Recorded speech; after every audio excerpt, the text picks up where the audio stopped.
Assalamualaikum warahmatullahi wabarakatuh. Bertemu lagi kita dalam subjek Pendidikan Kesihatan tahun 6. Apa khabar semua murid-murid? Cikgu harap semua berada dalam keadaan bersedia dan bersemangat untuk meneruskan sesi pembelajaran.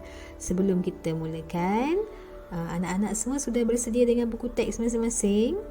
Okey, jika sudah, kita buka muka surat yang keempat. Okey. Pada minggu lepas, kita dah belajar tentang perubahan fizikal dan juga emosi apabila manusia meningkat remaja. Jadi, pada hari ini kita akan sambung lagi remaja bergaya dan berjaya. Kita baca muka surat 4 ni bersama-sama.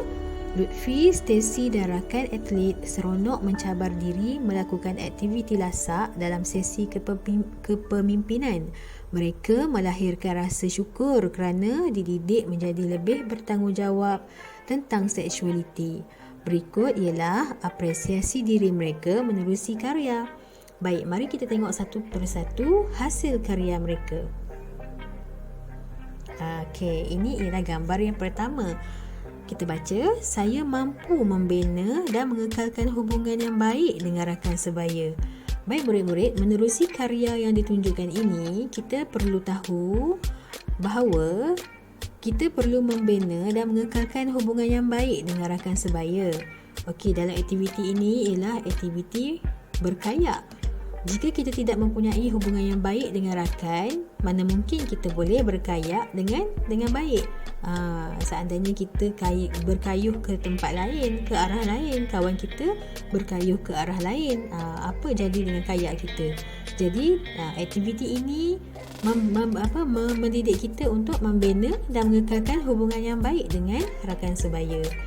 Selain daripada itu, kita juga perlu berwaspada terhadap tekanan rakan sebaya yang bertentangan dengan nilai hidup.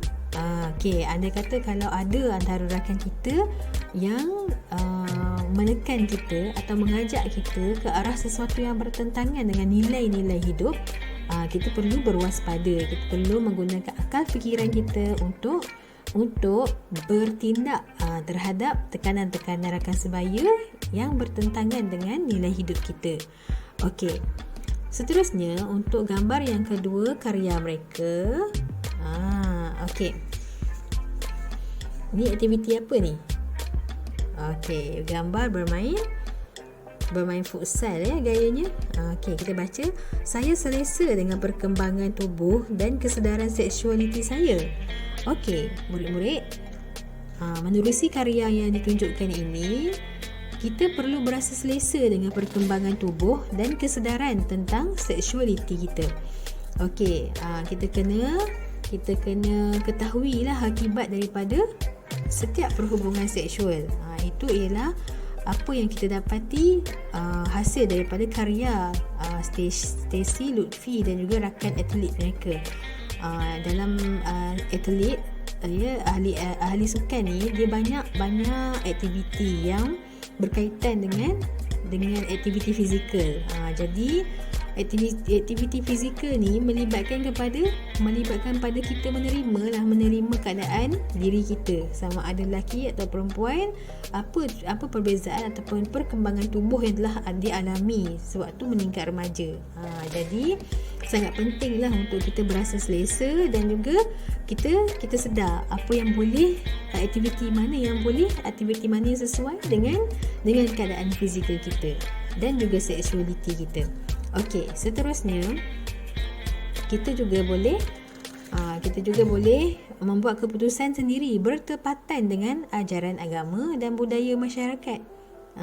Jadi kita perlu, setiap apa tindakan kita perlu berlandaskan kepada ajaran agama kita dan juga nilai-nilai budaya masyarakat kita. Jangan kita buat sesuatu yang bertentangan dengan budaya. Jadi bila bertentangan tu, dia jadi tak betul lah, dia jadi kurang manis di pandangan masyarakat. Okey. Seterusnya, karya yang ketiga iaitu saya mampu menetapkan had yang sesuai dalam perhubungan dengan rakan-rakan. Had yang sesuai dalam perhubungan dengan rakan-rakan. Dalam karya yang ini, kita perlu tahu cara untuk menetapkan had yang sesuai dalam hubungan dengan rakan-rakan kita. Kalau kita berkawan dengan lelaki, bagaimana cara kita berhubungan dengan rakan-rakan lelaki, macam mana cara kita bergaul. Kalau dengan perempuan, macam mana cara kita bergaul, macam mana kita bertindak dalam pergaulan kita. Itu semua kita perlu titik beratkan. Okey, yang seterusnya, mengetahui batasan diri semasa menjalinkan persahabatan. Kita antara lelaki dan perempuan pun ada batas yang tertentu. Begitu juga antara sesama jantina juga mempunyai batas-batas yang tertentu untuk menjaga pergaulan kita. Sama ada dari segi fizikal dan juga emosi. Okey, janganlah kita contoh emosi ni macam mana? Jangan kita cakap lepas. Contohnya kan, kita perlu jaga emosi kawan kita. Bila kita meningkat remaja, emosi kita juga semakin berubah. Kan kita dah belajar minggu lepas. Begitulah. Okey, seterusnya karya yang keempat, iaitu saya bersyukur dengan perubahan tubuh saya dan saya menghargainya. Okey, kita tengok. Dalam karya yang ini, kita perlu berasa bersyukur dengan perubahan tubuh dan menghargainya, iaitu dengan menerima tubuh seadanya, elak daripada mempunyai harapan yang terlalu tinggi.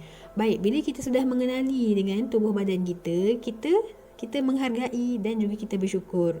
Jika kita ni dilahirkan dengan ketinggian yang rendah, jadi kita bersyukur. Jangan kita berangan-angan nak tinggi macam tu lah, nak tinggi macam pelakon ni lah. Itu yang menyebabkan kita akan jadi tertekan. Sebab kita berkehendak kepada sesuatu yang lebih tinggi, sesuatu yang tinggi, dan kita tak bersyukur dengan apa yang kita ada. Okey, kalau ada yang hidung kita tak berapa mancung, nak buat plastik surgery, itu semua ialah tindak tanduk seperti kita tidak bersyukur lah dengan tubuh badan kita. Jadi sangat penting kita menghargai, kita belajar menghargai apa yang ada pada diri kita. Okey, yang seterusnya, saya memahami risiko, tanggungjawab dan kesan daripada tingkah laku seksual yang negatif. Okey, seterusnya dalam karya yang ini, kita perlu memahami risiko, tanggungjawab dan kesan daripada tingkah laku seksual yang negatif. Murid ataupun kita lah boleh mengelak tingkah laku berisiko seperti mengambil dadah dan alkohol serta seks bebas. Ini ialah perkara-perkara yang negatif tadi. Apa dia seks bebas? Iaitu seks di luar nikah. Okey, faham ya? Seks di luar nikah dalam agama kita pun diharamkan. Apatah lagi dalam budaya kita, masyarakat kita. Okey, jadi kita perlu pandai memilih, ataupun kita perlu menjagalah batas-batas pergaulan kita, batas-batas persahabatan kita. Jangan sampai kita terjebak dengan perkara-perkara yang negatif ni tadi. Baik, seterusnya yang keenam. Yang keenam iaitu okey, saya bertindak secara bertanggungjawab hasil didikan keluarga yang baik.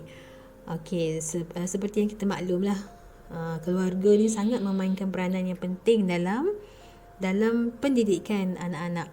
Jadi, murid dapat bertindak secara bertanggungjawab hasil didikan keluarga yang betul, yang baik. Murid boleh berbincang dengan ahli keluarga tentang peraturan dan batasan, batas-batas pergaulan. Jadi boleh berbincang sesama sendiri, sesama keluarga.